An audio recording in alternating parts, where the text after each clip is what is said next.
సుప్తముద్బోధ్య కృష్ణం పారార్ధ్యం స్వం శృతిశతశిరసిద్ధమధ్యాపయంతి స్వోచ్ఛిష్టాయాం స్రజి నిగళితం యా బలాత్కృత్య భుంక్తే గోదా తస్యై నమ ఇదమిదం భూయ ఏవాస్తు భూయః. శ్రీరంగసింహగిరిదేశికపాద సేవా ప్రాప్తాఖిల ద్రవిడ వేద రహస్య జాతం శ్రీ గౌతమాన్వయజమాశ్రిత భాగధేయం గోపాలదేశికమహం శరణం ప్రపద్యే.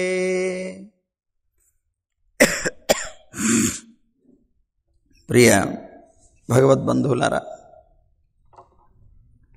ఈవేళ 4వ పాశురాన్ని మన అమ్మ అనుగ్రహిస్తున్నారు. నిన్నటిదాకా ఒక్కొక్క పాశురంలో ఒక్కొక్క రకంగా, అంటే మొదటి పాశురంలో అందరినీ కూడాను ఆహ్వానించడం, వ్రతం చేయాలని పిలుపునిచ్చిన తర్వాత వాళ్ళందరూ కూడా వ్రతానికి నియమాలేమిటి అని అడిగితే 2వ పాశురంలో చెప్పడం, సరే మొత్తం మీద ఈ వ్రతం చేస్తే కలిగే ఫలమేమిటమ్మా అని అడిగినటువంటి గోపికల యొక్క సందేహానికి గాను వ్రత ఫలాన్ని గురించి 3వ పాశురంలో చెప్పడం చేసిన తర్వాత మరి స్నానం చేయడానికి రండి రండి అని పిలుస్తోంది కదా, మరి స్నానం చేయాలంటే నీరుండాలి కదా పుష్కలంగా. అందువల్ల ఆ నీటి కోసమని వానదేవుణ్ణి అంటే వరుణుణ్ణి శాసిస్తున్నదిట తాను. ఇప్పుడు ఈ 4వ పాశురంలో ఏమండి, ఒక భక్తులైనటువంటి ఈమె దేవతలైనటువంటి వరుణదేవుణ్ణి శాసించగలిగేటువంటి శక్తి ఆవిడకు ఉంటుందా అని ఒక ఆలోచన ఉంటుంది అన్నారు. ఎలా ఉంటుందండి అని అంటే, ఏ పరమాత్మకైతే దేవతలందరూ కూడా నిత్యం సేవ చేస్తున్నారో ఆ పరమాత్మకి భక్తులైనటువంటి వారికి కూడా ఆ దేవతలు సేవలు చేస్తారట. అందుకనే తానంటాడు, యమధర్మరాజు వాళ్ళ యొక్క శిష్యుల్ని పిలిచి, శిష్యులు అడిగితే, వాళ్ళ యొక్క భటులైనటువంటి వాళ్ళు అడిగితే, ఏమయ్యా నువ్వు లోకానికంతటికీ ప్రభువు అని మేము అనుకుంటున్నాం, అందరినీ శిక్షించేటువంటి వాడివి నువ్వే కదా, కనుక నువ్వే ప్రభువు అని అనుకుంటున్నాం, నీకన్నా పైన ఇంకెవరైనా ఉన్నారా అని అడిగితే దానికి సమాధానంగా చెప్తాడు యమధర్మరాజు, ప్రభురహం అన్యనృణాం నా వైష్ణవానాం. నేను వైష్ణవులకి ప్రభువుని కాదయ్యా, ఇతరులకి నేను ప్రభువుని అని చెప్తాడు. మనకి శ్రీమద్భాగవతం విష్ణు పురాణాల్లో ఈ మాటలు వస్తాయి. అంటే నేను నారాయణుణ్ణి ఆశ్రయించేటువంటి వాళ్ళకి నేను ప్రభువుని కాదు అని యమధర్మరాజు అంతటి వాడు చెప్పాడు. అంటే వాళ్ళందరికీ కూడా నేను దాసుణ్ణే తప్ప వాళ్ళందరికీ శాసించేటువంటి వాడిని కాదు అని దేవతలందరూ కూడాను చెప్పేటువంటి మాటలు మనకు కనిపిస్తాయి. అందులో భగవంతుని యొక్క భయం చేతనే లోకంలో అందరూ దేవతలు పనిచేస్తారట.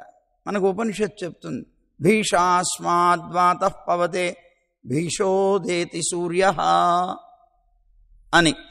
లోకంలో వాయుదేవుడు వీస్తున్నాడు, అందరికీ కూడాను చక్కగా తన యొక్క గాలిని వాయువుని అందిస్తున్నాడు అంటే కారణం ఏమిటంటే భీష, భయం చేత. ఎవరి భయం చేత? పరమాత్మ యొక్క భయం చేత.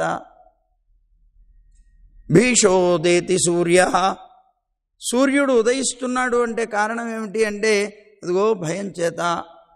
అందుకే ఏనాడు కూడా మనమైనా బద్దకించి పొద్దున్నే 4ంటికి లేద్దాం అనుకున్న వాళ్ళం 6ంటికి లేవచ్చేమో, కానీ సూర్యుడు మాత్రం ఎక్కడా సమయాన్ని దాటి రావడం అనేది మనం చూడలేదు. మనం పంచాంగంలో రాసుకున్నా కూడా అదిగో ఆ సమయానికి సరిగ్గా సూర్యోదయం అవుతుంది, సరిగ్గా మనం సూర్యాస్తమయం రాసుకునే సమయానికి సూర్యాస్తమయం అవుతుంది. ఏమిటండి కారణం అంటే భగవంతుని యొక్క భయం చేత. అలాంటి భగవంతుడికి భక్తులైనటువంటి వారంటే వీళ్ళందరూ కూడాను సేవ చేస్తారట, వారి యొక్క ఆజ్ఞని పాటించేటువంటి వాళ్ళు అవుతారట. అని మనకు ఒక ప్రమాణం చెప్తుంది. సిద్ధిర్భవతి వానేతి సంశయోచ్యుత సేవినాం న సంశయోస్తి తద్భక్త పరిచర్య రతాత్మనాం. లోకంలో పరమాత్మని ఆరాధిస్తే సిద్ధి కలుగుతుందో లేదో సందేహపడవచ్చునేమో, కానీ ఆ పరమాత్మ యొక్క భక్తుల్ని కనుక ఆరాధిస్తే సంశయం అనేటువంటిది లేదు సిద్ధి పొందడానికి అని. అందువల్ల ఆ భక్తుల యొక్క ఆరాధన చేయడం వల్ల మనం సిద్ధి పొందుతాము అని చెప్తే తప్పనిసరిగా దేవతలందరూ కూడాను ఆ భక్తులకి వారి యొక్క శాసనని పాటించడానికి సిద్ధంగా ఉంటారు కదా అని మనకు కనిపిస్తుంది. అలాగే అందుకని మన అమ్మ వరుణదేవుణ్ణి కూడా శాసించడానికి సిద్ధపడి ఇదిగో ఈ పాసురంలో శాసిస్తున్నదిట. అదేమిటో ఒకసారి పాసురాన్ని అనుసంధానం చేసుకొని విందాం. ఆழிమழை కన్నా ఒన్రు నీ கைகரவேல் ஆழியுள் புக்கு முகந்து கொடார்த்தேரி ஊழி முதல்வன் உருவம்போல் மெய் கருத்து பாழி அம்தோளுடை பர்பநாபன் கையில் ஆழி போல் மின்னி வலம்புரி போல் நின்றதிருந்து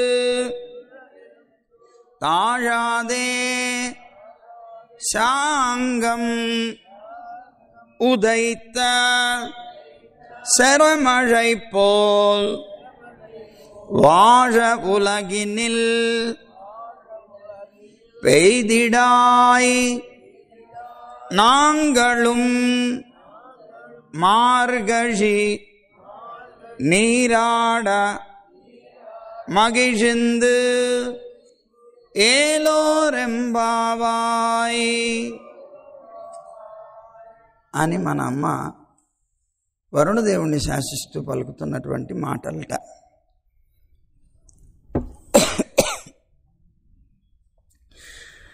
ఉభయ విభూతులు అని అంటారు. ఉభయ విభూతులు అంటే పరమాత్మ యొక్క ఐశ్వర్యం రెండు రకాలుగా ఉంటుందిట. నిత్య విభూతి, లీలా విభూతి అని. అంటే ఇప్పుడు మనందరికీ కూడాను రెండు రకాల ఐశ్వర్యాలు ఉంటాయి కదా.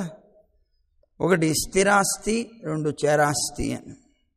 ఈ స్థిరాస్తి చరాస్తి అనే మానవులకు ఉన్నట్లుగానే పరమాత్మకు కూడా రెండు ఐశ్వర్యాలు ఉన్నాయట.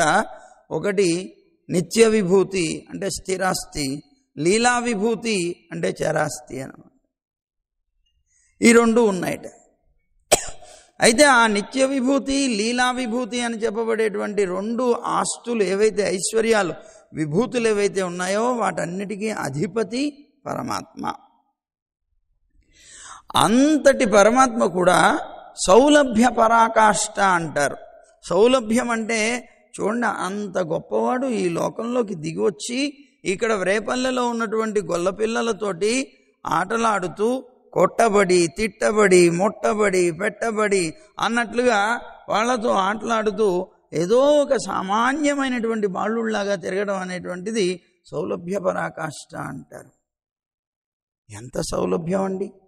ఎప్పుడు కావాలంటే ఎప్పుడు ఏ కృష్ణ అంటే పరిగెట్టుకుంటూ వచ్చాడు. ఆ గోపికలందరూ కూడా నాట్యం చేయంటే నాట్యం చేశాడు. అదిగో లడ్డు పెడతా నాట్యం చేయంటే లడ్డు కోసం నాట్యం చేశాడు. అంత సౌలభ్యం అంటే వశమైపోయేటువంటి రీతిలో పరమాత్మ అంత గొప్పవాడైనా కూడా ఈ లోకంలోకి వచ్చి అంత వశపడిపోతాడట పరమాత్మ. ఎవరికి? ఆయన్ని ప్రేమించేటువంటి వాళ్ళకి, ఆయన కావాలి అని తపించేటువంటి వాళ్ళకి. అదిగో అలాంటి వాడట ఆ పరమాత్మ ఇక్కడికి వచ్చాడు, రేపల్లెకి వచ్చాడు, రేపల్లెలో పెరుగుతున్నాడు. ఆ పెరుగుతున్నటువంటి పరమాత్మకి ఒక తమాషా అయినటువంటి గుణం ఉన్నది. ఏమిటి అది అంటే సమోహం సర్వభూతేషు అంటే లోకంలో ఉండేటువంటి సకల జీవరాశులు కూడా నాకు సమానమే. నమే ద్వేష్యోస్తి న ప్రియ, నేను ద్వేషించదగినవాడు ఈ లోకంలో లేడు, నేను ప్రేమించదగినవాడు లేడు, అందరూ నాకు సమమే అంటాడు పరమాత్మ. అలాంటి పరమాత్మ ఎప్పుడైనా సరే మనం ప్రేమతోటి ఒక పత్రమో పుష్పమో ఫలమో ఇలాంటివి ఇచ్చినా కూడా వశపడిపోయేటువంటి తత్వం కలవాడు. అంటే నీ దగ్గర నుంచి ఒక అనుకూలమైనటువంటి రీతి పరమాత్మ కోసం కనిపిస్తే చాలు నిన్ను అనుగ్రహించడానికి సిద్ధమైపోయేటువంటి పరమాత్మట ఆయన. అలాంటి ఆ పరమాత్మ గురించి వీళ్ళందరూ కూడా జీవిస్తూ ఉన్నటువంటి వాళ్ళు కనుక వీళ్ళందరూ కూడా భాగవతోత్తములు అని చెప్పబడ్డారు. అలాంటి భాగవతోత్తములైనటువంటి వీళ్ళు ఆழிమழைకండ్రా అని పిలుస్తున్నారు. ఆழிమழைకు అన్నా అని. ఆழிమழைకు అంటే ఏంటి? మండల వర్షానికి నాయకుడైనటువంటి వాడా అని, అంటే వానల దేవుడా అని పిలుస్తున్నారన్నమాట. ఆழிమழைకన్నా ఒండ్రు నీకైకరవేల్, నువ్వు మాత్రం ఎటువంటి పరిస్థితుల్లో నీ యొక్క ఉదారమైనటువంటి భావాన్ని వెనక్కి తీసుకోకు, అంటే కుంచేటువంటి స్వభావం కలిగినటువంటి వాడివి కాకు, ఉదారమైనటువంటి వాడివి కా అని అంటున్నాడు. అంటే ఏమిటండి ఇక్కడ? ఎందుకు అని అంటే ఈయన అన్నారట, ఏం చేయాలి నేను? వర్షం కురవాలి. వర్షం కురవడంలో నువ్వు కనుక లోభం చూపించావంటే కుదరదు. ప్రపంచం లోకం అంతా కూడా నువ్వు నిండుగా వర్షం రావాలి. అలాంటి ఆ వర్షాన్ని నువ్వు ఇవ్వాలి. నువ్వు కుంచే స్వభావం కలిగినటువంటి వాడివి కాకూడదు అని వీళ్ళు అంటూ ఉంటే, అదేమిటమ్మా మీరు అలా అంటారేమిటి? మీకు తెలీదా? నేను భగవంతుడి యొక్క ఆజ్ఞకి లోబడి బతికేటువంటి వాడిని. ఆ పరమాత్మ యొక్క శాసనం ఏమిటి అంటే, ఎవరైతే పుణ్యాత్ములు ఉన్నారో వాళ్ళ దగ్గర బాగా కురవండి, ఎవరైతే పాపాత్ములు ఉన్నారో వాళ్ళ దగ్గర కురవకండి అంటాడు పరమాత్మ. మరి మేము ఎక్కడ పడితే అక్కడ, ఎట్లా పడితే అట్లా ఎలా కురుస్తాం? మేము లోకమంతా కూడాను విపరీతంగా వర్షం కురవమంటున్నాం, అది ఎట్లా సాధ్యం అని వరుణదేవుడు అంటుంటే, అమ్మ అన్నదిట నువ్వు భగవంతుడి యొక్క పక్షం, కానీ మేం మాత్రం అమ్మ పక్షం అంటున్నారు. అమ్మ దగ్గర అలా ఉంటుంది, భగవంతుడి దగ్గర ఇలా ఉంటుందన్నారు. ఏమిటది అని అంటే, భగవంతుడి దగ్గర ఎలా ఉంటుందిట అంటే, ఇప్పుడు కాకాసురుడు మొదలైనటువంటి రాక్షసులు ఉన్నారు చూసారా, విభీషణుడు, అలాంటి వాళ్ళు వస్తే రక్షించాడు ఆయన. కానీ అమ్మ అలాంటిది కాదు సుమా. అమ్మ తనకి అపకారం చేసినటువంటి రాక్షస స్త్రీలను కూడా రక్షించడానికి ముందుకు వెళ్ళింది. వాళ్ళు వచ్చి ఆశ్రయించలేదు. ఎప్పుడు జరిగింది ఇది అంటే, శ్రీరామచంద్రుడు లంకకి వచ్చేసాడు, రావణాసురుని సంహరించేశాడు. సంహారం అయిపోయిన తర్వాత హనుమంతుణ్ణి పంపిస్తాడు సీతమ్మ దగ్గరికి. వెళ్ళు, సీతకి చెప్పిరా, ఈవేళ నుంచి ఇది నీ సొంత ఇల్లు, నీ సొంత ఇంట్లో నువ్వు ఎలాగైతే స్వేచ్ఛగా ఉండగలుగుతావో అలాగే ఇక్కడ ఉండొచ్చు అనేటువంటి వార్త తెలియచేసిరా అన్నాడు. అంటే అర్థం ఏమిటి? రావణాసురుణ్ణి సంహరించాను, ఇంకా నీకు భయం లేదు అని ఒక అభయాన్ని ఇస్తూ వార్త పంపించాడు. పంపిస్తే ఈయన అక్కడికి వెళ్ళాడు హనుమంతుడు. వెళ్ళి, అమ్మా నీ సొంత ఇంట్లో ఉన్నట్లుగా నువ్వు స్వేచ్ఛగా ఉండొచ్చు అన్నాడు. అనేటప్పటికీ సీతమ్మ ఒక్కసారి బిత్తరపోయి అలా చూస్తోంది. ఏమిటి అన్నది. అంటే అదిగో రామచంద్రుడు వచ్చేసాడు, రావణాసురుని సంహరించాడు, అయిపోయింది, ఇది రాముడి యొక్క రాజ్యమే కదా, అంటే నీ సొంత ఇల్లే కదా అన్నాడు తాను. ఎప్పుడైతే రాముడు వచ్చాడు, రావణాసురుణ్ణి సంహరించాడు అనేటువంటి మాట హనుమంతుడి నోట్లో నుంచి వచ్చిందో, ఒక్కసారి ఆశ్చర్యపోయి అలాగే చూస్తూ ఉండిపోయిందిట. వెంటనే హనుమంతుడు అన్నట్ట, అమ్మా ఏమిటి అలా చూస్తున్నావు? నీలో ఆనందం ఏమీ ప్రకటించడం లేదు. రాముడు, నువ్వు ఏ రాముడి కోసం అయితే ఇంతకాలం నుంచి ఎదురు చూస్తున్నావో ఆ రాముడు ఇక్కడికి వచ్చాడు. ఏ దుష్టుడైనటువంటి రావణాసురుడు చంపబడాలైతే అనుకున్నావో అలాంటి రావణాసురుడు చంపబడ్డాడు. నువ్వెంత ఈ వార్త చెప్పగానే ఒక్కసారి ఉప్పొంగిపోవాలి, ఏమిటి నీ ముఖంలో ఏ విధమైనటువంటి వికారం కనిపించట్లేదన్నాడు. అంటే అప్పుడు సీతమ్మ అన్నది, ఓ హనుమా, నువ్వు చేసినటువంటి ఇంత గొప్ప ఉపకారానికి నేను నీకు ఏమిస్తే నా రుణం తీరుతుందా అని నేను ఆలోచిస్తున్నానయ్యా అన్నది. నీకు ఏమిస్తే నా రుణం తీరుతుంది? ఎంత గొప్ప ఉపకారం చేశావు.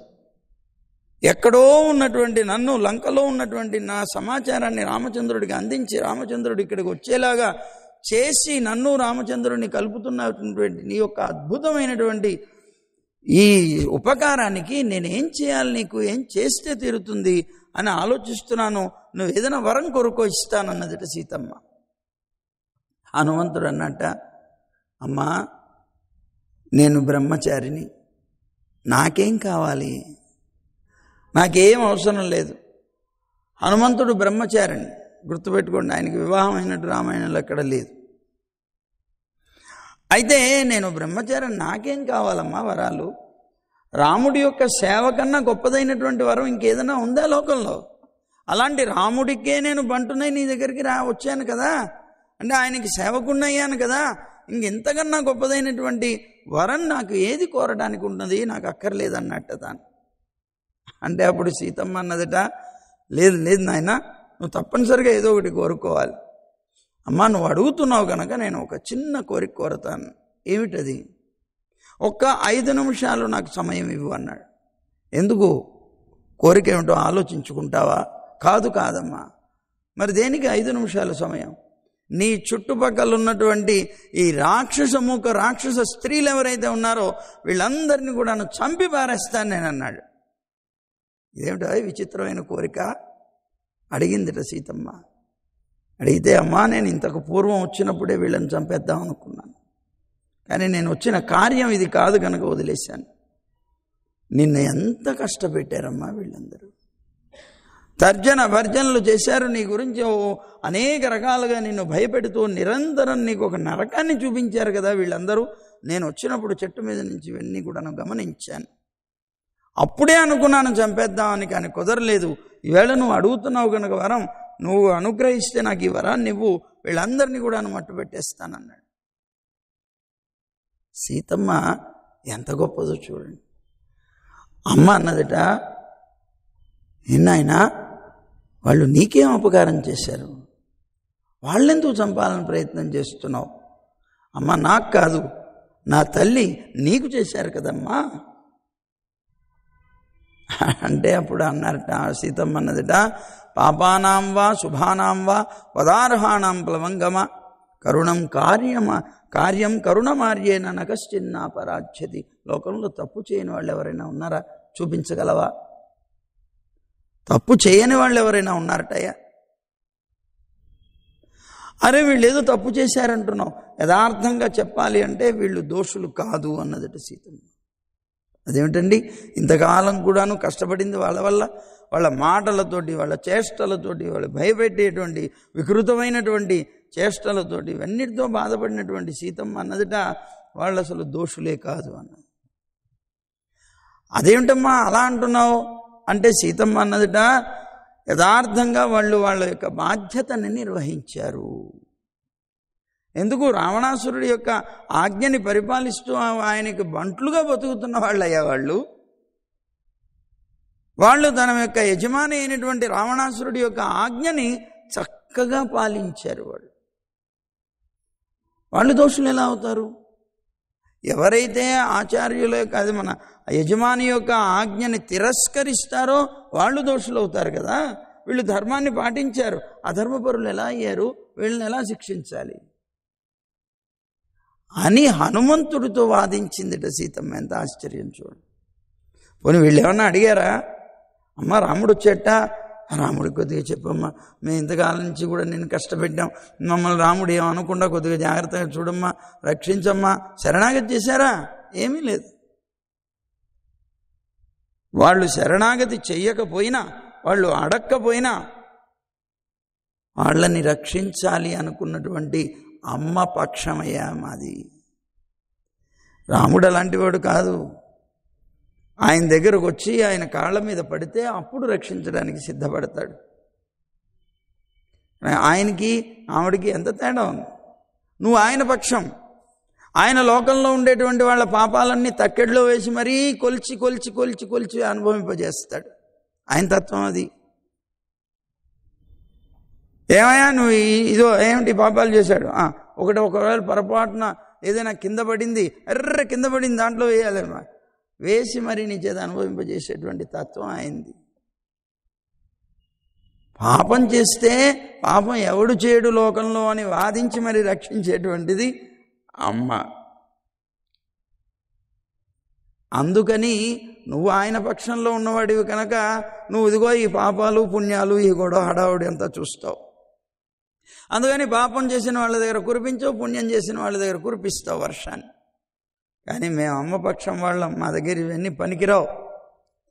పాపం లేదు పుణ్యం లేదు, పాపం చేసిన వాడైనా పుణ్యం చేసిన వాడైనా అందరికీ సమానంగా నువ్వు వర్షం కురవాలి.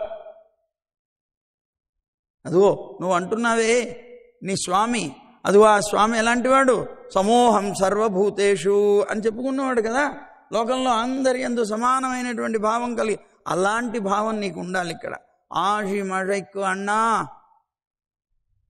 ఓ మండల వర్షానికి నాయకుడైనటువంటి వాడా, ఒండ్రు నీ కైకరవేల్, నువ్వు మాత్రం లోపం చూపించడానికి వీలు లేకుండా, చేయి వెనక్కి తీయకుండా ఉదారంగా వర్షాన్ని కురిపించాల్సిమా అంటున్నదిట మన అమ్మ.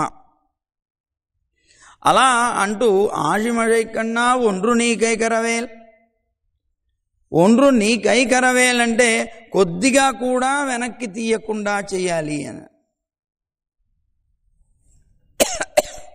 యథార్థంగా మరి పరమాత్మ కూడా దయలేనివాడా కాదు. ఆయన ప్రత్యక్షంగా చేయట, పరోక్షంగా చేస్తాడట సహకారం. ప్రత్యక్షంగా చేయకుండా పరోక్షంగా చేయడం ఏంటి? పరమాత్మ దయామయుడు. ఆ దయామయుడైనటువంటి ఒక తండ్రిని లక్ష్య పెట్టకుండా పిల్లవాడి ఇంట్లోంచి వెళ్ళిపోయాడు అనుకోండి. అలా వెళ్ళిపోయినటువంటి పిల్లవాడు ఎక్కడున్నాడు, ఏం చేస్తున్నాడు, వాడు తింటున్నాడా లేదా అనేటువంటిది చూస్తూ వాడికి ఉన్నటువంటి అహంకారం చేత వాడు వెళ్ళిపోయాడు కనుక వాడిని మళ్ళీ తండ్రి లోపలికి తీసుకురావడానికి ఇష్టపడకుండా వాడు ఎక్కడుంటే అక్కడ వాడికి కావలసినటువంటి ధనాన్ని వాళ్ళకిచ్చి వాళ్ళ చేత రక్షింపజేయడం అనేటువంటిది చేస్తాడట పరమాత్మ. అదే మనకి భగవద్గీతలో కూడా చెప్తాడు, యో యో యామ్యాం తనుం భక్తః శ్రద్ధయార్చితుమిచ్చతి తస్య తస్యాచలాం శ్రద్ధాం తామేవ విదదామ్యహం. లోకంలో ఇతర దేవతలు ఎవరైతే ఉన్నారో వాళ్ళ యందు అత్యంతమైనటువంటి శ్రద్ధ కలిగి జీవించేటువంటి వాళ్ళందరికీ శ్రద్ధను నేనే ఇస్తాను సుమా. ఎందుకు? నేనే అంతర్యామిని. లోకంలో ఉండే సకల జీవరాశికి నేనే అంతర్యామిని, దేవతలకు కూడా నేనే అంతర్యామిని. నేనే ఇవ్వకపోతే వాళ్ళు ఏమీ ఇవ్వలేరు. అందువల్ల నతయా సతయా శ్రద్ధయా యుక్త తస్యారాధన మీహతే లభతే చ తతః కామాన్ మయైవ విహితాన్ హితాన్. నువ్వు ఆయా శరీరాల్ని పెట్టుకొని ఆయా దేవతామూర్తులను పెట్టుకొని నువ్వు ఆరాధన చేసినా వాళ్ళ ద్వారా ఫలితాన్ని ఇచ్చేది మాత్రం నేనే. వాళ్ళల్లో అంతర్యామిగా ఉన్నటువంటి నేను ఇవ్వకపోతే వాళ్ళు ఇచ్చేటువంటి శక్తి గలవారు కూడా కాలేరు అని భగవద్గీతలో స్పష్టంగా తానే చెప్పాడు. అందువల్ల అందరి చేత కూడా ఆయనే పరోక్షంగా అందరికీ సహకారం చేస్తుంటాడు. ప్రత్యక్షంగా మాత్రం వాళ్ళని కొద్దిగా అదుపులో పెట్టడం కోసమా అన్నట్లు భయపెడుతుంటాడే, జాగ్రత్త, ఈ పాపం చేసావా ఈ నరకంలో పడేస్తాను అంటూ ఉంటాడు కొద్దిగా. అలాంటి తత్వం కలిగినటువంటి ఆయన అమ్మ మాత్రం ఆ మాటలు కూడా అనదు, గట్టిగా కేకలు వేయడం కూడా చేయదమ్మా. ఒరి నాన్న అలా చేయకయ్యా బతిమాలుతుంది తాను. అలాంటి తత్వం కలిగినటువంటి అమ్మ. ఆ అమ్మ పక్షవారమైనటువంటి మేము చెప్తున్నాం, జాగ్రత్తగా విను. అమ్మ ఎలాగైతే అలాగే, మీరు ఎలా చెప్తే అలా చేస్తానన్నట్ట వరుణదేవుడు వచ్చి అప్పుడు అంటోందిట, ఆషియుల్ బుక్కు, జాగ్రత్త, వర్షం కురిపించమన్నాం కదా అని టపటపటపటపా కురిపించేయడం కాదు.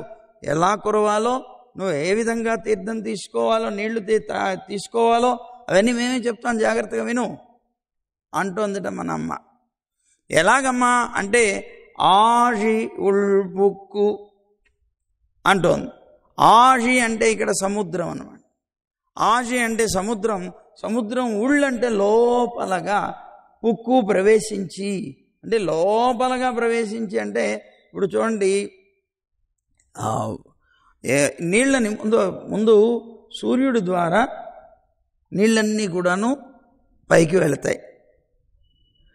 ఏదో ఈ మధ్యకాలంలో ఏమిటది టోర్నడోనో ఏదో అంటుంటారు కదా, అదేనా టోర్నడో. ఈ నీళ్లు సముద్రంలో అలా అలా అలా అలా అలా అలా అలా తిరుగుతూ ఆకాశంలోకి వెళ్ళిపోతాయి, మేఘాల్లోకి చేరుతుంటాయి అనేటువంటిది మన ఇండియాలో కూడా ఈ మధ్య ఎక్కడో జరిగిందట. ఇంతకుముందు ఫారిన్ కంట్రీస్లో జరిగేది, ఇక్కడ ఇండియాలో కూడా జరిగిందని ఒకసారి ఈ మధ్యకాలంలో చెప్పారు. అలా ఉన్నటువంటి జలం సముద్రంలో నుంచి ఆకాశంలోకి వెళ్ళి ఆకాశం నుంచి పడుతుంది. అది వరుణదేవుడి యొక్క చేష్ట ద్వారానే జరుగుతుంది. అయితే ఆ ఉన్నటువంటి జలం, ఆ ఉండేటువంటి అతను ఏదో పైపైన ఉన్నటువంటి నీళ్లను తాగేసి నువ్వు కురిపించడం కాదు చేయాల్సింది. ఆజి ఉల్పుక్కు లోపలికి వెళ్ళాలి. లోపలికి వెళ్ళాలంటే ఏంటి? ఇదో ఈవిడ చెప్పేటువంటిది ఎలా ఉందంటే లక్ష్మణుడి యొక్క కైంకర్య ఆశలాగా ఉన్నదట. అంటే ఏమిటి ఆశ? అట్టసోరు ఉన్నవేణు అడుగుర సోను ఉన్నవేణు అన్నట్లుగా తినాలి, ఆకలి వేస్తోంది. ఆకలి వేస్తున్నటువంటి ఇతనుడ ఉడికిన అన్నాన్ని తినాలి, ఉడుకుతున్న అన్నాన్ని కూడా తినేయాలనుకుంటున్నాడు. అంటే ఉడుకుతున్న దాన్ని ఎవడు తినగలడు? ఆశ అలాంటిది అన్నమాట. అలాగే వీళ్ళు అడుగుతున్నారు, ఏదో వర్షం కురిపించమంటే కురిపిస్తాడు, కానీ ఆ కురిపించడం కూడా ఎట్లాట? నీళ్ళ లోపలికి వెళ్ళాలట, అక్కడి నుంచి తాగాలట. అంటే అక్కడి నుంచి తాగడం అంటే లోపల ఉన్నటువంటి అట్టడుగు ఉన్నటువంటి ఆ అడుగు కూడా మళ్ళీ నీళ్ళన్నీ తాగేయటం వల్ల కనిపించాలట, అంతలా తాగాలి అని అంటున్నారు అన్నమాట. సముద్రంలోకి బాగా ప్రవేశించి ముగందు కొడు అక్కడ ఉన్నటువంటి జలాన్నంతటినీ కూడాను పానం చేయాలి, ఇసుక మిగిలేలాగా అన్నమాట. ఆ పానం చేసిన తర్వాత ఆకాశంలోకి వచ్చి గర్జన చేయాలట. ఆర్తు గర్జన చేయాలి.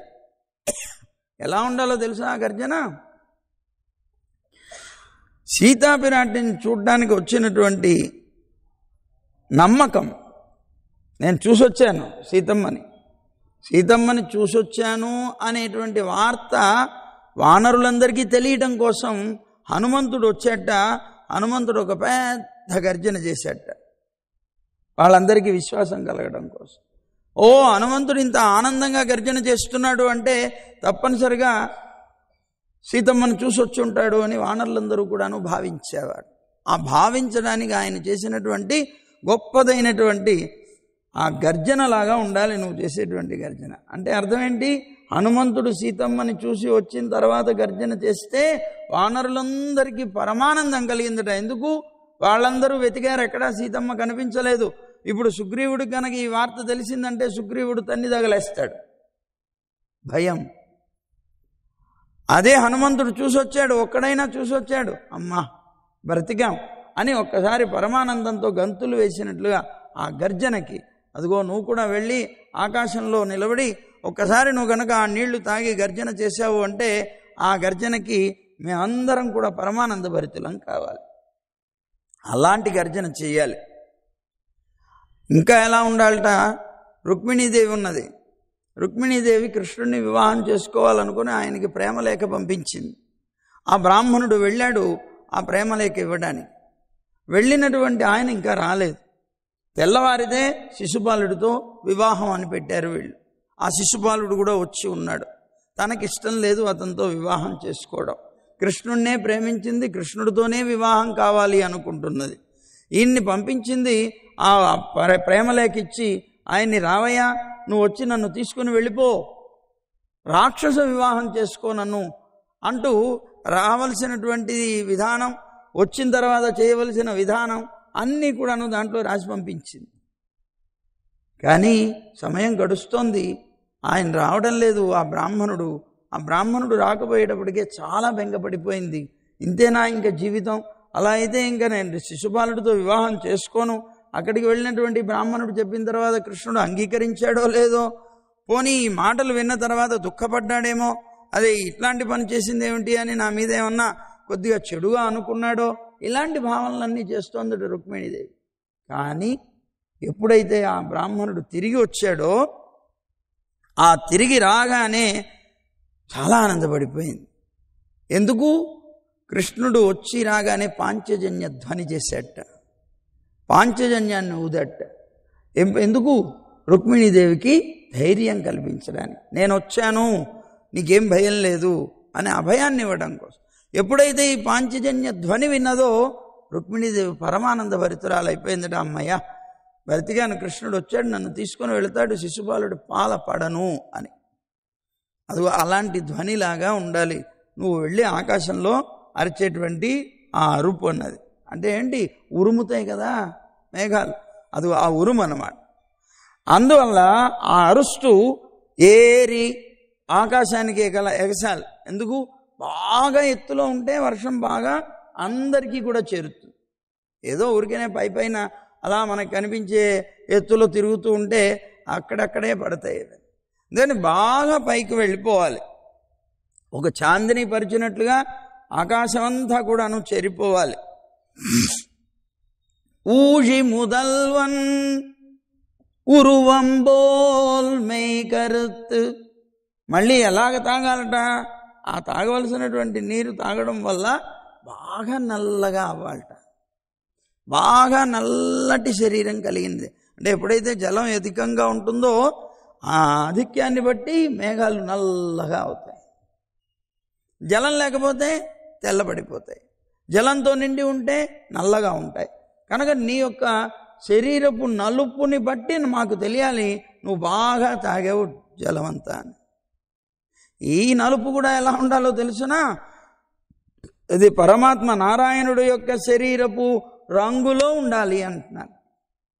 ఊషి ముదల్వన్ అంటే జగత్తుకంతటికి కూడా కారణభూతుడైనటువంటి పరమాత్మ యొక్క ఉరువంబోల్ శరీరాన్ని పోలినటువంటి మేకరుత్తు, అలాంటి నలుపు చేసుకొని నువ్వు ఆకాశంలోకి ఎగరాలి అని అంటున్నారు అన్నమాట.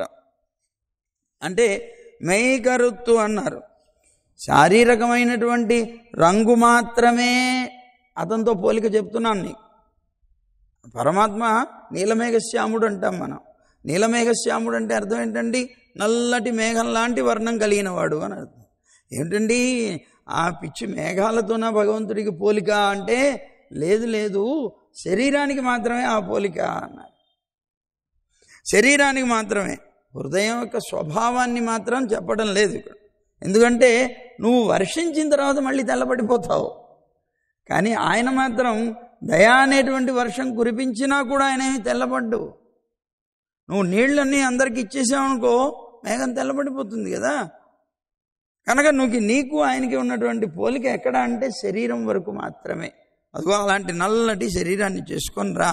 పాషియం తోలుడై, విశాలమైనటువంటి సుందరమైనటువంటి భుజాలు కలిగినటువంటి పరమాత్మ నారాయణుడు ఎవరైతే ఉన్నారో, ఎందుకున్నాయి అవి?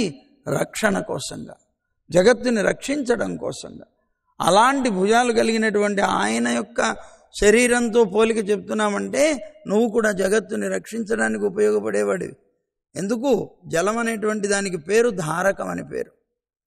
నీరు లేకుండా ఈ లోకంలో జీవి ఎవడు బ్రతకలేడు. ఆహారం లేకపోతే వారం రోజులు ఉండగలరు, కానీ నీరు లేకపోతే క్షణం కూడా బ్రతకలేడు. కనుక దానికి ధారకం అని పేరు. ప్రాణాన్ని ధరింపజేసేది నీరు. కనుక అలాంటి నీటిని లోకానికి ఇస్తున్నావు అంటే నువ్వు కూడా రక్షకుడు అవుతున్నావు. మరి నీలాంటి శరీరం కలిగినటువంటి ఆ కృష్ణుడు అంటే నారాయణుడు కూడా జగద్రక్షణ కారకుడై ఉన్నాడు. ఆయనతో సమానంగా నువ్వు కూడా రక్షించేటువంటి వాడు అవుతున్నావు కనుక నీకు చెప్తున్నావు అన్నారు. పాళియంతోలుడై పర్వనాభన్ కయిల్, అలాంటి నల్లని శరీరం కలిగినటువంటి ఆ పరమాత్మ యొక్క చేతిలో ఒక హస్తంలో, దక్షిణ హస్తంలో సుదర్శనం అనేటువంటిది ఉంటుంది. పద్మనాభన్ కయిల్, పద్మనాభుడు అని చెప్పబడేటువంటి ఆ పరమాత్మ యొక్క చేతిలో ఆషిపోల్ మిన్ని, ఆయన యొక్క చేతిలో ఉండేటువంటి సుదర్శనంలాగా ప్రకాశించాలి. అంటే అర్థం ఏంటి? ఇందాకేమో ఆకాశంలోకి వెళ్ళి పెద్దగా గర్జించాలన్నారు. అంటే వర్షం పడే ముందు ఉరుములు వస్తాయి, ఆ తర్వాత మెరుపులు వస్తాయి. ఆ మెరుపు ఎలా ఉండాలి అంటే సుదర్శనుడి యొక్క చక్రపు మెరుపులాగా ఉండాలట. సుదర్శనుడి యొక్క చక్రపు మెరుపు ఎలా ఉంటుందిట అంటే, ఇప్పుడు చూడండి, ఎవరైనా సరే ఒక తండ్రి గంభీరంగా ఉండేటువంటి తండ్రి, ఆ తండ్రికి ఎవరైనా వచ్చి అబ్బాయి నీకు కొడుకు పుట్టాడురా అన్నాడు అనుకోండి, అది విన్నా కూడా అతని గాంభీర్యాన్ని మాత్రం చెదుర్చుకోట, అలాగే ఉంటాడట. ఓహో అలాగా పుట్టాడా అని అంటాడంతే తప్పించి, కానీ అతనికి ఉన్నటువంటి సేవకులు ఉంటారే, వాళ్ళు ఆనందాన్ని ప్రకటించి గంతులేసి ఓ రకరకాలైనటువంటి, యజమాని మాత్రం గంభీరంగా ఉన్నా వాడి సేవకులందరూ కూడా ఆనందపడినట్లుగా, నారాయణుడికి పద్మనాభుడు అని పేరు కదా, ఈ పద్మంలో నుంచి ఆవిర్భవించినటువంటి వాడు చతుర్ముఖ బ్రహ్మ. చతుర్ముఖ బ్రహ్మ మొట్టమొదటి సంతానం పరమాత్మకి. అలా ఆ సంతానం ఉద్భవించిన తర్వాత పరమానంద పరితుడైపోయి గొప్పగా ప్రకాశించేట సుదర్శనుడు ఆనందంతో. ఎందుకు? నారాయణుడి యొక్క సేవకుడు కదా. ఆయన మాత్రం గంభీరంగా ఉన్నా ఆయన సేవకుడైనటువంటి సుదర్శనుడు మాత్రం బ్రహ్మాండంగా ప్రకాశించాడు. ఆ ప్రకాశం కనిపించాడు. అదిగో అలాగా సుదర్శనుడి యొక్క అద్భుతమైనటువంటి ప్రకాశం ఏదైతే ఉందో అలా ఉండాలి నీ మెరుపులన్నీ కూడాను అని అన్నారు. వలంబురిపోల్ నిండ్రదిరుందు, ఎడమ హస్తంలో శంఖం ఉంటుంది. ఆ శంఖం చేసేటువంటి ధ్వని లాంటి ధ్వని చేయాలి నువ్వు అని అంటున్నారట. పాంచజన్యంలాగా ఉండాలి. అంటే పాంచజన్యం యొక్క ఆ ధ్వని ఎలా ఉంటుందండి అంటే, అనుకూలురైనటువంటి వాళ్ళకి ఆనందాన్ని కలిగిస్తుంది, ప్రతికూలురైనటువంటి వాళ్ళకి దుఃఖాన్ని కలిగిస్తుంది. ఇప్పుడు కురుక్షేత్ర సంగ్రామంలో శ్రీకృష్ణుడు పాంచజన్యాన్ని ఊదట్ట యుద్ధానికి ముందు. ఎప్పుడైతే కృష్ణుడు పాంచజన్యాన్ని ఊదాడో, ధార్తరాష్ట్రాన్ని హృదయాన్ని వ్యధారయత్ అంటాడు వ్యాస భగవానుడు. ఎప్పుడైతే ఈ పాంచజన్యపు శబ్దాన్ని విన్నారో, ధృతరాష్ట్రుడి యొక్క కుమారులైనటువంటి దుర్యోధనాదులందరి యొక్క హృదయాలు జారిపోయినాయట భయం చేత. వాళ్ళు ప్రతికూలురు. కానీ అనుకూలురైనటువంటి పాండవులు ఉన్నారే, వాళ్ళందరికీ ఉత్సాహం వచ్చిందట, అద్భుతమైనటువంటి ఆనందం కలిగిందిట. కృష్ణుడు పాంచజన్యాన్ని ఊదాడు, అతను మన పక్షంలో ఉన్నాడు, తప్పనిసరిగా మనకు విజయం లభిస్తుంది అని వాళ్ళందరూ కూడా పరమానంద భరితులయ్యారు. అంటే అర్థం ఏంటి? అనుకూలురైనటువంటి వాళ్ళకి ఆనందాన్ని, ప్రతికూలురైనటువంటి వాళ్ళకి దుఃఖాన్ని కలిగించేలాగా శంఖం ఎలాగైతే తన యొక్క శబ్దాన్ని వినిపించిందో నువ్వు కూడా అలాగే వినిపించాలి అని అన్నారట. తాషాదే, మరి ఆ శబ్దం చేసి ఉరుములు చేసి ఇవన్నీ అయిన తర్వాత ఏం చేయాలి? వర్షం కురవాలి. అమ్మ ఇవన్నీ చేసేసాను, అయిపోయింది, చేస్తున్నానని చేసేసి వర్షం కురిపించబోతుంటే ఆగాగు, కంగారు పడకు, వర్షం ఎలా కురవాలో కూడా మేము చెప్తామన్నారు. అదేమిటండి వర్షం ఎలా కురవాలో ఎలా చెప్తారు అంటే చెప్తున్నారట. అమ్మ ఏమని చెప్తోందిట అంటే, శాంగముదైత్త శరమషైపోల్ అన్నదిట.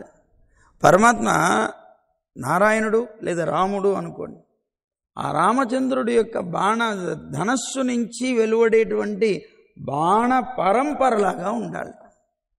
రాముడు తన యొక్క ధనస్సును ఎక్కుపెట్టి బాణాలు వదులుతున్నాడు అంటే దానికి అడ్డు ఆపు ఉండదట. అలాగా రాముడు వదిలేటువంటి బాణ పరంపరలాగా వర్షం కూడా కురవాలి, ఎక్కడ మధ్యలో అడ్డు ఆపు ఉండకూడదు. అలా అద్భుతమైనటువంటి వర్షాన్ని పడాలి. ఇప్పుడు ఆయన వదలటం కూడా లేదట, ఆ ధనస్సును అలా పట్టుకొని ఒక్కసారి క్రీగంటతో అలా చూస్తే చాలట, బ్రహ్మాండంగా దాంట్లో నుంచి బాణ పరంపర వెళ్ళిపోతుందిట. అలాగే మేమందరం కూడా ఒక్కసారి ఆనందంతో నిన్న అలా చూడగానే బ్రహ్మాండంగా ఆ ధనస్సు నుంచి వెలువడేటువంటి బాణ పరంపరలాగా రావాలి అంటున్నారు. సాంగముదైత్త శరమషైపోల్, ఆ ఉండేటువంటి శరాలు అనేటువంటి అదో ఆ బాణాల పరంపరలాగా రావాలి, వర్షం కురవాలి మీరు అని అడుగుతున్నారు. అది కూడా దేనికి? దేనికండి? వాజ ఉలగినిల్, లోకమంతా కూడాను సుఖించాలి. లోకానికి సుఖం కలగడం కోసం మేము కోరుతున్నాం. ఇక్కడ లోకానికి సుఖం కోరుతాం అంటే మేము కూడా మాకు ఉండేటువంటి స్వార్థంతోనూ కోరుతున్నాం. ఎందుకు? మేమందరం స్నానం చేయాలనుకుంటున్నాం కదా. నీరాడ, స్నానం చేయడానికి రమ్మని కూడా పిలిచాం కదా. అంటే మనం స్నానం చేయడానికి నీళ్లు కావాలి కనుక ఆ తీర్థం ఇదిగో ఇలా రావాలి, ఇలా చెయ్యాలి నువ్వు అంటూ అన్ని రకాలుగా శాసించి, ఓ వాజ ఉలగినిల్ పెయ్దిడాయ్ నాంగళుం మార్గజి నీరాడ మగిషిందేలోరెంబావాయ్ అని అంటున్నారట. లోకమంతటికి అది సుఖాన్ని కలిగించాలి. మాకు మేమేదైతే వర్షం అది స్నానం చేయాలనుకుంటున్నామో ఆ స్నానానికి కావలసినటువంటి జల పరంపర కూడా ఉండాలి అనేటువంటి దాంట్లో మేము స్నానం చేసి మేమందరం కూడా సుఖించేలాగా, అంటే మాకుండేటువంటి తాపాలన్నీ పోగొట్టుకునేలాగా చెయ్యాలి అని ఈ పాసురానికి అర్థంగా చెప్పారు. అయితే చిన్న సందేహం కొంతమంది కలిగింది. పూర్వం అడిగినటువంటి సందేహం ఏమిటండి? ఈ సందేహం అంటే, భగవంతుడు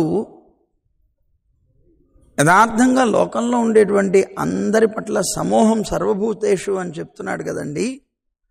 సమానమైనటువంటి భావం జీవకోటి మీద ఉంటుందన్నాడు కదండి. మరి అలాంటప్పుడు లోకంలో ధనవంతులు, బీదవాళ్ళు, ఆరోగ్యవంతులు, రోగిష్టి మారి వాళ్ళు, ఇలాంటి వ్యత్యాసాలు ఎందుకు వచ్చినాయి? మరి నిజంగా సమబుద్ధి కలిగినటువంటి వాడైతే లోకంలో అందరూ కూడాను అలాగే ఉండాలి కదా. అందరూ ఐశ్వర్యవంతులే అవ్వాలి, అందరూ ఆరోగ్యవంతులే అవ్వాలి. మరి కొంతమంది ఏమో ఐశ్వర్యవంతులై ఉంటారు, కొంతమంది దరిద్రులై ఉంటారు. ఈ వ్యత్యాసానికి కారణం ఏమిటి? ఆయన సమబుద్ధి కలిగినటువంటి వాడైతే అని ఒక ప్రశ్న వేశారు. అంటే దీనికి సమాధానం ఏమిటి అని అంటే, అబ్బాయి భగవంతుడి యొక్క సమత్వం అక్కడే తెలుస్తుంది అన్న. అక్కడ ఎలా తెలుస్తోందండి? ఇప్పుడు లోకంలో ఉండేటువంటి ఒక ధనవంతుడు అయ్యాడు అనుకోండి, ఆ ధనం అతనికి ఎలా వచ్చింది? వీడు దరిద్రుడు అయ్యాడు అనుకోండి, ఎలా వచ్చింది అంటే వాళ్ళ యొక్క పూర్వకర్మ వల్ల వచ్చింది. భగవంతుడు ఇవ్వడం వల్ల రాలేదు. భగవంతుడు ఎవరినో కొంతమందిని ధనవంతుల్ని చేసి కొంతమందిని దరిద్రుల్ని చేస్తే ఆయన పార్షియాలిటీ కలిగిన వాడు అవుతాడు. సమూహం సర్వభూతేషు అని చెప్పుకోవడానికి అవకాశం ఏది లేదు. కానీ ఆయన అలా చెప్తున్నాడు అంటే కారణం ఏమిటి అంటే, ఎవరి యొక్క ఫలాలతోనూ నాకు సంబంధం లేదు. స్పష్టంగా భగవద్గీతలో ఆ విషయాన్ని చెప్పాడు. నమాం కర్మాని లింపంతి నమే కర్మఫలే స్పృహ. నాకు ఈ లోకంలో చేసేటువంటి వ్యక్తుల యొక్క, అంటే మనుషుల జీవుల యొక్క కర్మలతో నాకు సంబంధం లేదు, వాళ్ళ యొక్క కర్మ ఫలాలతోనూ నాకు సంబంధం లేదు. అంటే నేనేదో వాళ్ళ చేత ఆ కర్మలు ఇచ్చి చేయించడం, వీళ్ళు సుఖపడండి అని కొంతమందిని, దుఃఖపడండి అని కొంతమందిని నేను చూడడం అనేది నేనేమి చేయడం లేదు. మరైతే లోకంలో పెద్ద నానుడు ఉందిగా, పరమాత్మ ఆజ్ఞ లేకుండా చీమ కూడా ఏ పని చేయలేదు అని. మరి నీ ఆజ్ఞ లేకుండా లోకంలో ఏది జరగదంటున్నప్పుడు నువ్వు చేసిందే కదవయ్యా. అవును, నేను చేసిందే. మరి నువ్వు చేయట్లేదు అంటున్నావు కదా. అంటే నేను ఎలా చేస్తున్నాను? వాళ్ళ యొక్క కర్మని బట్టి వాళ్ళ చేత చేయిస్తున్నాను తప్పించి నా స్వతంత్ర భావంతో నేనేమీ చేయించడం లేదు. అంటే ఒకళ్ళు ధనవంతుడిని ఎందుకు చేస్తున్నాను అని అంటే, ధనవంతుడిని చేసేది నేనే, కానీ ఎలా చేస్తున్నాను? వాళ్ళ యొక్క పూర్వకర్మని బట్టి చేస్తున్నాను. ఈ చిన్న ఉదాహరణ చెప్పుకుంటే మీకు బాగా అర్థమవుతుంది. ఒక బ్యాంక్ ఉన్నది. ఒక బ్యాంకులో డ్రా చేయడం కోసం వెళ్ళారు ఒక క్యూ. ఆ క్యూలో నిలబడినటువంటి వాడు వచ్చి ఓ పేపర్ ఇచ్చాడు వాడికి. అదిగో విత్డ్రా చేసుకునేటువంటి ఆ ఫామ్ ఇచ్చాడు. దాంట్లో 1,00,000 రూపాయలు ఉంది. అక్కడ ఉన్నటువంటి క్యాషియర్ ఉంటాడే, అతనికి 1,00,000 రూపాయలు ఇచ్చి పంపించాడు. వెనకాల వాడు వచ్చాడు, వాడు ఒక 5,000 కావాలి, 5,000 ఇచ్చి పంపించాడు. ఇంకొకడు ఎవడో వచ్చి అన్నాడు, ఏమయ్యా వాడికి 1,00,000 రూపాయలు ఇచ్చావు, వీడికి 5,000 ఇచ్చావు, ఏమిటిది అని అడిగాడు. అంటే వాడి బ్యాలెన్స్ అది, వీడి బ్యాలెన్స్ అది. వాడి బ్యాలెన్స్ ఎంత ఉందో, వాడికి కావాల్సిన కోరిక ఏదైతే ఉందో దాన్ని బట్టి వాడికి ఇచ్చాను. వీడికి ఏం కావాల్సి ఉందో, వీడి బ్యాలెన్స్ ఎంత ఉందో దాన్ని బట్టి వీడికి ఇచ్చాను. ఇవ్వటం అయితే నేనే చేశాను, కానీ ఇచ్చింది మాత్రం వాళ్ళ యొక్క కోరిక మేర, వాళ్ళ యొక్క బ్యాలెన్స్ బట్టి అని ఎలాగైతే మనం చెప్పుకుంటామో ఇక్కడ కూడా అంతే. కనుక పరమాత్మ మనకుండేటువంటి పాపాలు పుణ్యాలు అని చెప్పబడేటువంటి వాటిని బట్టి మనకి ఫలాలు ఇస్తాడు, మనకి సుఖమో దుఃఖమో అనేటువంటి. తప్పించి ఆయనకేం సంబంధం లేదు. వాడికి 1,00,000 రూపాయలు ఇచ్చినా ఇతనికేం సంబంధం లేదు, వీడికి 5,000 ఇచ్చినా సంబంధం లేదు. కానీ ఇచ్చేవాడు మాత్రం తానే. అలాగే భగవంతుడే లోకంలో ఉండేటువంటి జీవకోటికి అందరికీ కూడా సుఖాలు దుఃఖాలు ఇస్తాడు, కానీ ఆయన ఇచ్చేది మాత్రం మనకుండేటువంటి బ్యాలెన్స్ని బట్టి. ఆ పుణ్యపాపాలు అనేటువంటివి సంచితము అని, ప్రారబ్ధం ఆగామి అని అంటున్నాం. అందులో ప్రధానమైనటువంటిది సంచితం. అది ఎవరెస్ట్ శిఖరాన్ని కూడా మించిపోయి ఉంటుంది. ఈ మధ్య ఎవరెస్ట్ శిఖరం కూడా పెరిగిందిట, 3 అంగుళాలు 4 అంగుళాలు. మంది కూడా అలాగే పెరుగుతూ ఉంటుంది. ఇది నిత్యము కూడాను పెరుగుతూ ఉండేటువంటి పాప పుణ్య రాశులు ఇవి. కనుక ఆ సంచితం అని పిలువబడేటువంటి దాంట్లో నుంచి మనకి భగవంతుడు తీసి మన చేత అనుభవింప చేస్తాడు. అది మనం సంపాదించుకున్న ధనమే అది. కనుక ఆయనకేమీ దోషం లేదు. అందువల్ల సమోహం సర్వభూతేషు అంటే ఎవరు ఏమేం చేశారో వాళ్ళకి అది ఇస్తున్నాను, ఎవరు ఏది కోరారో వాళ్ళకి అది ఇస్తున్నాను. తప్పించి నా ఇష్టానుసారంగా నువ్వు ఇదే తీసుకో అదే తీసుకో. ఇప్పుడు ఒక ఇల్లు ఉంటుంది, ఆ ఇంట్లో 10 మంది పిల్లలు ఉన్నారనుకోండి. ఆ పిల్లల్లో ఒకడికి వంకాయ కూర అంటే పడదు అనుకోండి. అమ్మ వంకాయ కూర చేసిన తర్వాత, రే నీకు ఇష్టం ఉన్నా లేకపోయినా తినాల్సిందే తప్పదు అని తినిపించదు కదా. వాడికి ఇష్టం లేదు అని తెలిసినటువంటి అమ్మ అతని కోసం ఇంకో కూర చేస్తుంది. అంటే అందరికీ అది ఇష్టం ఉన్నా లేకపోయినా ఇది అనుభవించండి అని చెప్పడం సమానత్వం కాదు కదా. ఇక్కడ సమభావన అంటే ఏంటి?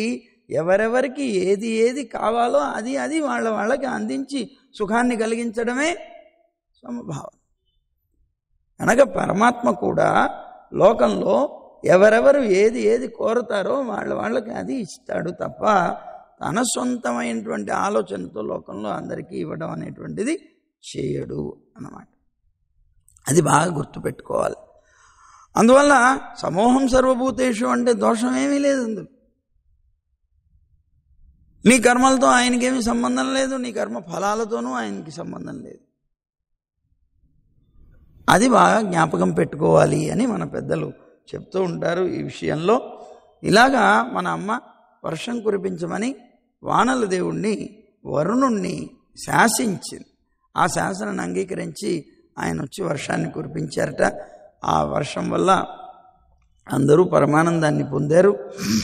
ఆ మేఘం కనిపిస్తే చాలు పరమ ఆనందం కలుగుతుంది ప్రతి వాళ్ళకి. అలాగే ఆ మేఘ వర్ణుడైనటువంటి పరమాత్మను దర్శించినా కూడా లోకంలో అందరికీ కూడా పరమానందం కలుగుతుంది అన్నట్లుగా మనమ్మ ఆ మేఘాన్ని ఆ స్వామి యొక్క శరీరంతో పోల్చి మనకి చూపించింది. ఈ విధంగా మనకి ఇవాల్టి పాసురం ఈ యొక్క అర్థాన్ని మనం చెప్పుకున్నాం. ఇక